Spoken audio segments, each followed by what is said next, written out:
This past weekend, the first of 2021, Amanda and I drove out in the worst weather the wild North Pacific has thrown at us yet this winter. It's the kind of storm that often produces landslides and flooding, and sure enough, lower-lying areas elsewhere on Vancouver Island saw just that on this day. Rivers rage and overflow their banks, inundating low-lying areas. One of my favorite photography locations, the Souk Potholes, has been closed to the public, hopefully to avoid the kind of tragedies that occurred in last year's equivalent of this storm. We are, touch wood, luckier than some island residents who have been forced from their homes. Luckily, local flooding on our route was passable. I'm certainly not alone in admitting 2020 was a trying and tragic year. For me personally, I had emergency, hopefully life-prolonging surgery in November. Just before Christmas, on a day I was scheduled for a follow-up procedure, I lost my mother, whose energy and creativity, even in her 80s and with recent health challenges, was an inspiration to those around her. The illness that took her from us was sudden, and I still haven't fully processed the loss yet. Amanda and I needed a break from COVID cabin fever, and I was hoping to maybe come home with a Misty Isle kind of shot. That's what I imagined anyway. So I returned to one of my favorite, easily accessible spots on southern Vancouver Island, but the storm was unrelenting, with heavy rain and winds gusting at 35 kilometers an hour or more. Hi, Ray here. This is full conditions here today. What I've referred to in other videos as the Pacific Northwest monsoon season, and it is coming down today.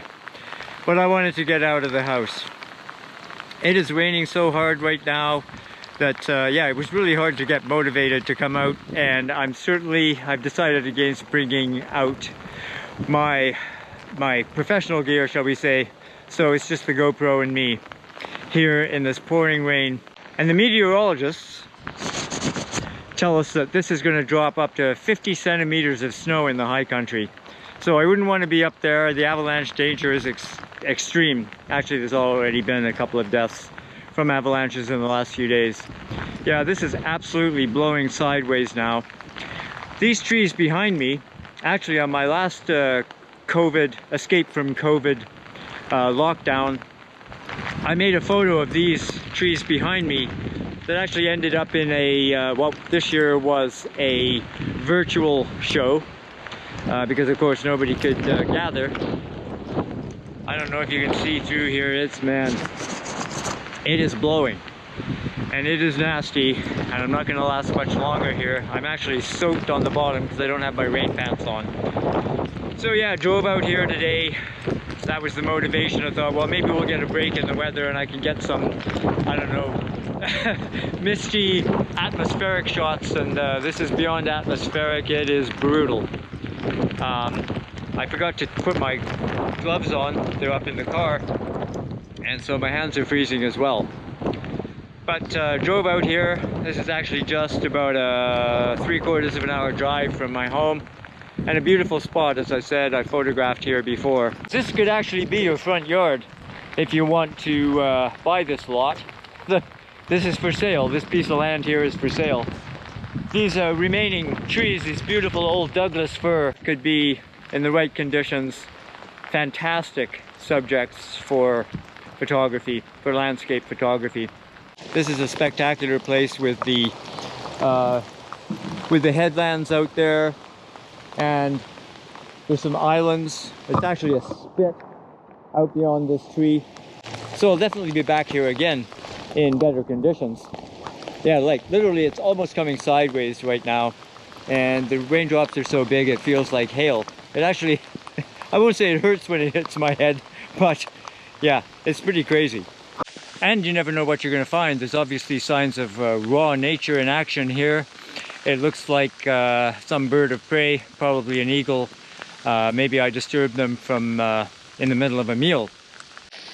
Obviously the end of a seabird's life.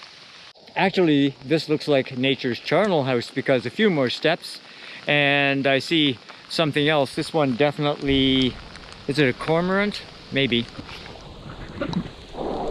So although this isn't going to lead to anything for my portfolio, it's definitely, and I'm soaking wet, this is obviously worth getting out of the house today and checking out my surroundings. You know, these are the first days of 2021 and we're still pretty much in lockdown. Let's face it, it can get pretty depressing. You can feel isolated and entrapped. So I have to remind myself, why should I have to remind myself, that a walk out in nature next to the ocean, which I love, it's really worthwhile. It can lift the spirits and in this case give me some material for a new video, which I'm bringing to you right now. So I hope everybody else is bearing up under the circumstances wherever you are in the world. Let's just remember that nature is still a beautiful place, as wild and as raw as it can be, and the challenges that it can bring. So even if you're feeling like me this morning, help! Just try to find the motivation, I guess is what I'm saying. Try to find the motivation to get out and go for a walk, even if it's not too far away, and enjoy what we have. So here's to an improvement in the weather and an improvement in our overall circumstances for 2021. Wishing you all the very best in the new year. Here's to adventures, here's to the awesomeness of nature, and here's to good health.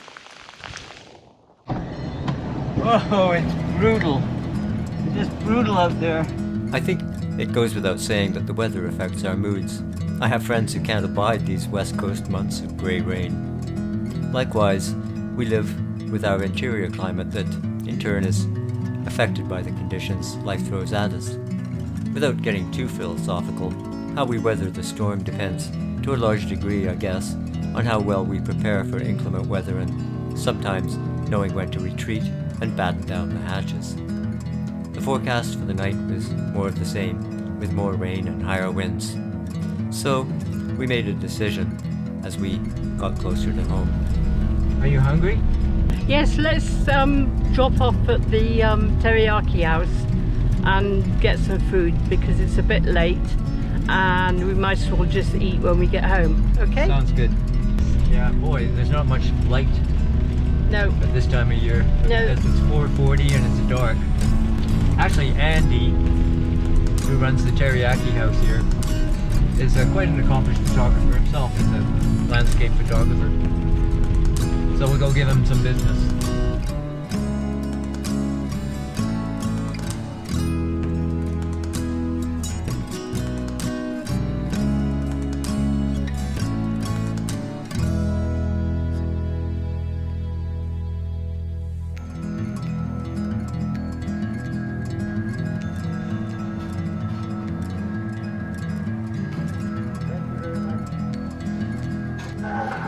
God bless the great state of Georgia. God bless the great state of Georgia. And hot chocolate. Yeah. Cheers.